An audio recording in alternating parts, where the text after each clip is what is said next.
Ever wonder what goes on behind the scene when you apply for a job? While the recruiting process varies by industry, company, even departments, the end result is the same. 1% out of many receive an offer. How this is done, the time it takes, and the number of applicants selected to go to the next step varies. But there's some patterns. Some screeners eyeball every submission that comes in, while others search for certain keywords amongst application. Likewise, there are some screeners who consider cover letters in their evaluation and those who just ignore them. Yet, applicants are not seen in person until their interview session. Even to that point, many other factors can contribute to getting the job. The key to loving your job is to ask yourself one question: what is my biggest strength? Just think about it. So many people are in jobs they hate because they haven't found that true one passion. Passion can be exemplified in very different ways.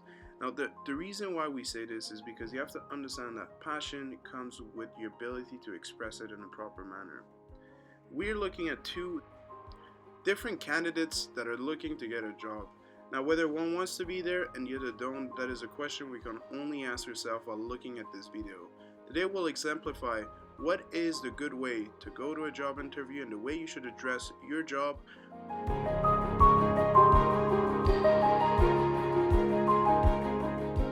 As seen in this video, we have two occupants sitting down during the practice week.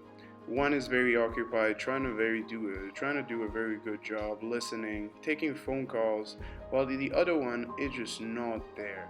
Playing on his phone, not even wearing a uniform, playing around, talking with his friend during working hours. This is definitely not something that we can have during a working hour.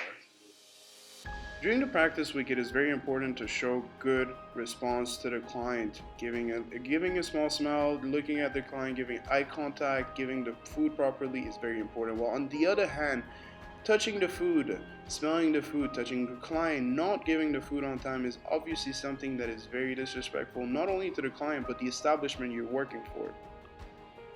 During the practice week, we're going to have an instructor train the two candidates on how to be a good bartender behind the bar.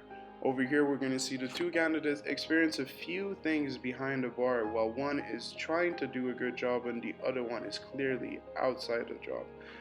It is very important that behind the bar, while the instructor is trying to train the two candidates to be very professional, in this scene we can see that the candidate is not being very professional, touching the belongings of the barman and really not paying attention, distracting the instructor while he's trying to give a good presentation. In this scene, being unprofessional will result in bad remarks. To be a good bartender, it is good to always have a smile and always be attentive to what the client needs. The measurement is very important. So to be able to give all these instructions, the barman must be very attentive and calm. To be attentive during these instructions is very crucial. While one is on his phone and the other is very importantly paying attention to the measurement that the bartender is giving to the drink that he's making, the other one is flirting, touching the other candidate like if he's at a bar. But this is not a bar. In a situation like this could lead to sexual harassment. It is something that is not needed neither in the practice week, neither in the practical time of your work. In the situation over here, we can notice that the instructor is very pissed at the presenters, at the two candidates, and wishes to change all this.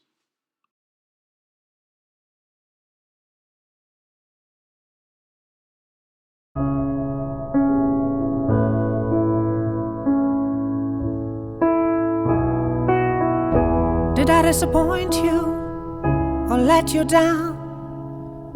Should I be feeling guilty or let the judges frown? 'Cause I saw the end before we'd begun.